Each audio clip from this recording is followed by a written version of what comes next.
Maybe I wasn't clear enough in the last video on my grading, so I'll recap it for people who only watch this series. A character can be objectively broken down into smaller atoms, such as personality and actions. The same thing goes for a plot. All I did was objectively break down a plot into atoms. A problem is literally any type of obstacle that stands in a character's way, often external. It mostly doesn't matter how big or small. The atoms of problem, solution, and result are what I call a problem-solving cycle or a plot cycle. Then, based on my analysis of stories from different kinds of genres, I realized that well-paced stories usually have some type of plot cycle active at any given point. When they don't have a plot cycle, those are the slowest moments of the story, usually exposition, and they don't last that long. I don't have raw stats, but the more plot cycles, the faster the pacing. The less plot cycles, the slower the pacing. The reason a really low amount of plot cycles is bad is because a story doesn't exist without a plot. You can't just have characters and themes with no physical or internal problems and call that a story. And don't give me that Kisho Tenketsu BS, because I've already covered multiple times how Kisho absolutely does have conflict. So, I don't like Frieren. I think it's stunningly boring on a story structure and engineering level, therefore making it a writing flaw. I use my storytelling theory to explain that. But what's that you say? It's not action. It's a slice of life. It's Iyashikei. It's supposed to be slow. Luckily, I have a deep library of watched anime to pull from for comparison. I'm going to speed through the first episodes of comparable anime to show you how they perform much better on the plot test. In case you forgot, Frieren episode 1 only had one problem solved, and 2 started at the very end. I'll continue the Frieren analysis afterwards. First up is The Ancient Magus Bride, the closest anime to Frieren I know. It has similar pacing, low stakes, laid-back energy, fantasy elements, and even a fantasy creature that wants to understand humans. Here's my breakdown for episode 1, which I'll speed through since it's not Frieren. Solution: Chisei sells herself into slavery. This is a solution to a problem we don't know yet. Problem: Chisei is being sold. Solution: Elias buys her and makes her his apprentice. Problem revealed: we learn that she sold herself because she could see magical creatures and it ruined her life. Problem: Chisei is depressed. Solution: Elias's kindness is a step in the solution. Problem: the fairies lead Chisei out to danger. Solution: she resists their manipulation as a result of Elias's kindness. Elias also shows up to chase them away. Result: Elias reveals that he wants her to be his bride. That's 4 immediate problems and 1 overarching problem in the first episode. There's a lot of exposition in this episode, lots of sitting and chatting, but it manages to be more interesting due to better problem solving. The characters are also subjectively more fun to me. Like I said in my first Frieren video, this is probably the closest story to Frieren, yet the first episode has way more going on than Frieren's. Everything I said about these two in the old video stands. Frieren's overarching goal of understanding humans has no obstacles in the way, and does very little progression, at least in the first 6 episodes. Meanwhile, Chisei's goal of becoming a mage, and Elias's goal of understanding humans do. Learning magic is actually explored, unlike Fern skipped training, and Elias is biologically incapable of experiencing emotions, so he has to learn. What is stopping Frieren from understanding humans in the first 6 episodes? Being dense? What does she do to make progress on that? Next is Bakemonogatari, a show that is 99% talking. Problem: Senju Kohara is falling. Solution: Araragi catches her. Result: she's weightless. Problem: Hanekawa needs ideas for a school festival. Solution: brainstorming and discussion. Result: because he saved Senjo, Araragi asks Hanekawa about Senju Kohara. Problem: Senjo attacks Araragi for asking about her. Solution: there is none. She threatens him to stay silent about her weight, and she staples his gums. Result: he heals. Umbrella problem: Senjo has no weight. A crab stole it. Problem: Araragi wants to help. Solution: he offers to help her out. Fail: she refuses. Solution: he shows her the staple wound has healed due to his vampire powers. Pass: she agrees. Solution: talk to Oshino, a specialist. Step in the solution: Oshino tells them about the weight crab. He hints at a cause behind her weight problem. That's the end. 5 problems in 1 episode. 4 if you don't count the school festival. Half of the runtime is spent on dialogue that attempts to solve the problems. Half is spent on fun and witty dialogue from entertaining characters. Next is Steins Gate, which has one of the slowest, low-stakes beginnings to an anime that is actually good. Here's episode 1. Problem: the presenter's time machine theory is too similar to someone else's. Solution: Okabe calls him out. Result: Makise pulls him aside. Problem: Makise pulled him out to ask him what he was talking about earlier. Result: Okabe doesn't know what she's talking about. Problem: Makise is on the floor bleeding out. Solution: the ambulance is called. Result: Okabe emails someone about it, but something supernatural happens. Everyone disappears and there's a spacecraft in a building. Problem: Okabe doesn't understand what happened. Solution: he asks his friends to fill in the blanks, but there are inconsistencies in his memory. Problem: testing the time machine. Solution: they put a banana in. Result: the banana turns into a green slime. Fail. Result: after more inspection, Okabe realizes his email was sent back in time. The episode ends with Makise still being alive. That's 5 problems, plus an interesting mystery, and most of the show is just talking. That's how you do it. That's how you make an episode interesting with just words. And once again, we have funny, lovable characters with great chemistry. The chemistry is able to carry the slower moments with no problem solving. Last is Takagi, the GOAT, which is objectively the lowest stake anime here. It's all about two classmates trying to prank and tease each other. Here's episode 1. Problem: Nishikata wants to tease Takagi. Solution: he makes a jack-in-the-box trap. Problem: Takagi's pencil case won't open. Result: Nishikata opens it and gets pranked by his own idea. New solution: he makes fun of her when she forgets her eraser. Result: she doesn't react, resulting in a fail. Problem: Takagi makes Nishikata think that he wrote her name on his eraser, which will symbolize him liking her. Result: he falls for it, making the score 3-0. New solution: when Takagi goes to the bathroom, he makes a plan to write someone's name on her eraser. Result: there's already something written, which is part of her prank. 4-0. Plot twist: Nishikata's name was actually on the back. Did you see how they weave romance into the problem solving? Genius. That's just the first 10 minutes of the episode, which adapts the eraser chapter. The rest of the episode adapts other chapters. A third of the story has better plotting than Frieren's 6 episodes. A third! Remember, this is purely a slice of life show. A little comedy and romance, but no action or fantasy. How is it more entertaining than Frieren? Because it has better plot engineering. I didn't even mention the reversals. So every single one of these stories from different genres handles the plot development better than Frieren. The fun characters are subjective, but I mention it because it honestly affects my enjoyment. If the Frieren cast was hilarious and fun to be around, I would probably be a little more lenient and say, the plot is empty, but the characters are fun. If there are other anime you want me to break down in comparison to Frieren's start, let me know, I might do it. If that's not enough for you, I have videos using this plot analysis on Death Note, Attack on Titan, Classroom of the Elite, Rascal, Food Wars, Full Metal Alchemist, and JoJo's. What you need, I got it. You think I didn't come here prepared? You think I didn't test my theory on several stories from several genres? Now, episode 7. I started watching the anime and dub because Frieren's voice is the only saving grace of this show, so if there are any differences between the dub and sub, I won't know. The episode starts with a flashback and eating. The first problem is cleaning a landslide. They do it in the background because it's that easy. Then it skips forward and they're done. The problem was just a background for exposition. They're done at 5:30. Then they walk and talk.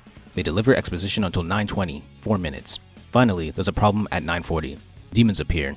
Frieren's solution is to shoot them, but the result is that a guard tackles her. She gets thrown in a dungeon because of this. She says, "This is so boring" in the dub. You and me both. The problem is that her sentence is 2 to 3 years. When the characters barely care, how am I supposed to care? This is like the opposite of Death Note's chip scene. Light put so much enthusiasm into the mundane that it became interesting. This show puts no energy into anything, mundane or exciting, so everything is boring. Then we get more exposition.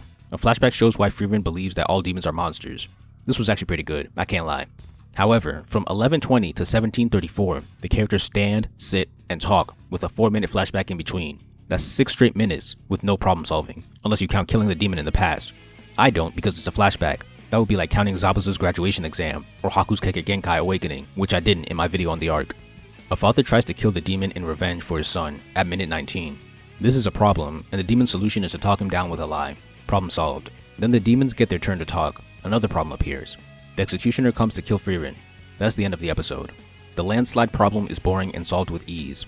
The demon problem is failed and results in the dungeon problem. The dad problem is weak and solved with ease. The executioner problem just started, but my bet is that it's solved with ease. This was the best episode so far, having 5 problems, but the amount of flashbacks and exposition is criminal. The way the characters have poker faces regardless of what problems or successes they face makes it difficult to get invested. Episode 8. The problem is that the demon tries to strangle her. Her solution to the move is to focus mana around her neck. He tries harder, and her solution is to cut his hands with some magic. Then she uses the same spell to kill him. The fight is over in a literal minute. Executioner and dungeon problems are solved. From 4:09 to 7:40, characters just talk. Then a problem arises. Due to his deduction, the dad figures out that the demons are evil. There's a fight and the human loses. This fight has no good problem solving. Then the demon tries to make him remove the town's barrier. The next problem is Fern and Stark fighting the demons. First they sneak in, then we gotta pause for more exposition and flashbacks.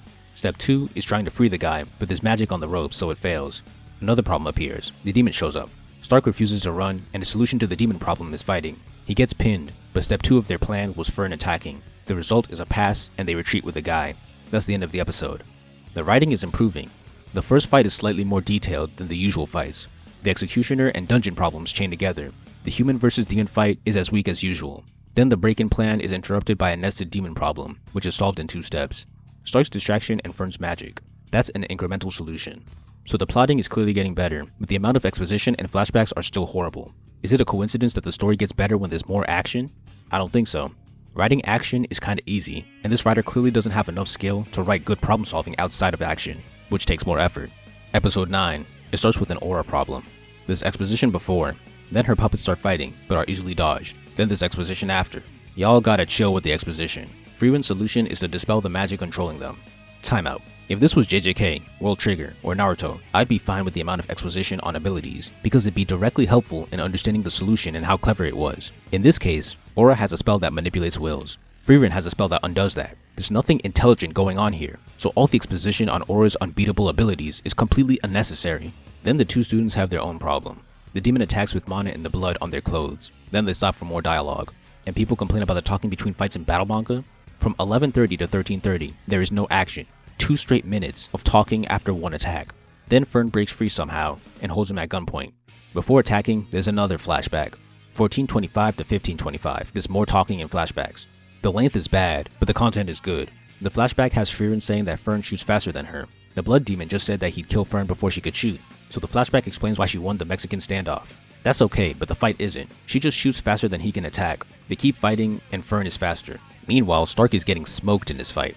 After a flashback, Stark realizes that her attacks have no weight. He uses this in a solution and one-shots her. Meanwhile, Fern beats her demon with speed.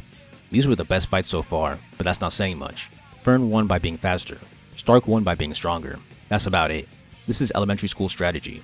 The problem solving is barely problem solving because they just rely on natural advantages they have. They didn't do any thinking outside of the box. It's unimpressive.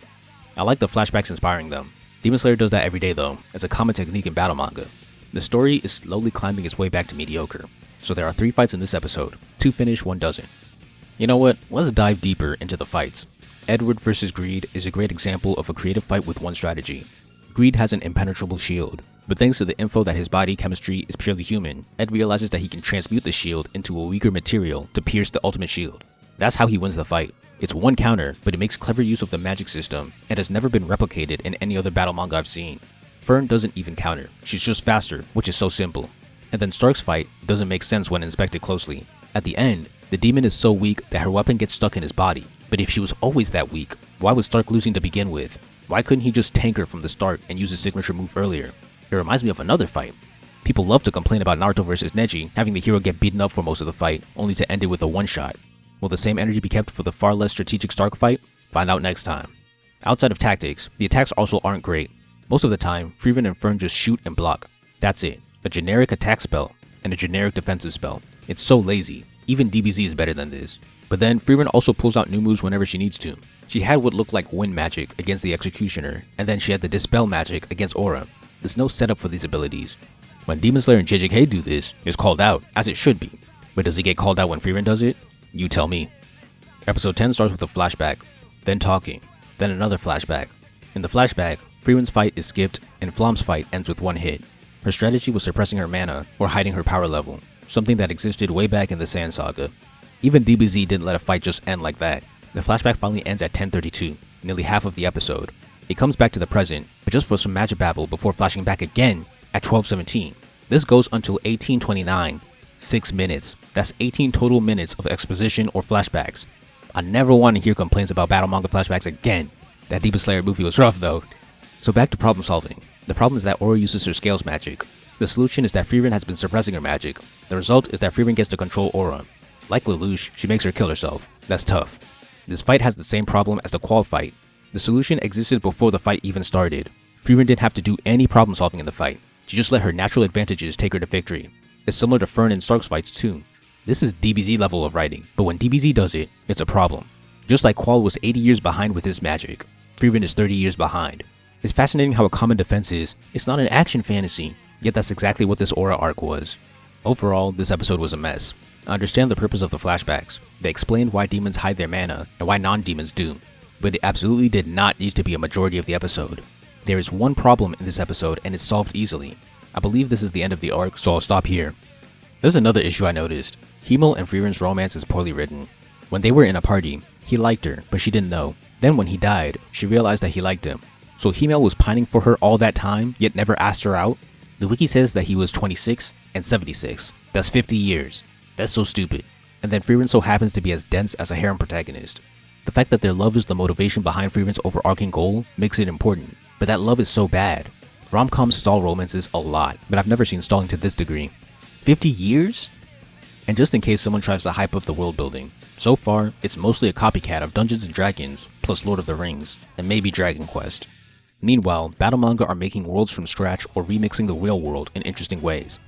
This show started off horrendously, and now it's climbing up to a subpar action story. Everything it does here has been done much better by a popular battle manga. This is easily the most overrated anime I've ever seen. At one point, it had the #1 spot on my anime list. This anime, which has some of the worst writing I've ever seen, got the top spot. That's the pinnacle of being overrated. I'm not exaggerating when I say Frieren is bad. Real bad. Not Michael Jackson bad. Not attractive bad. Just bad. And then I saw some people putting Stark over Zenitsu. That's nonsense. Zenitsu is better than Stark in every way. Comedy, cowardice, humor, design, abilities, character arcs, fights. Don't.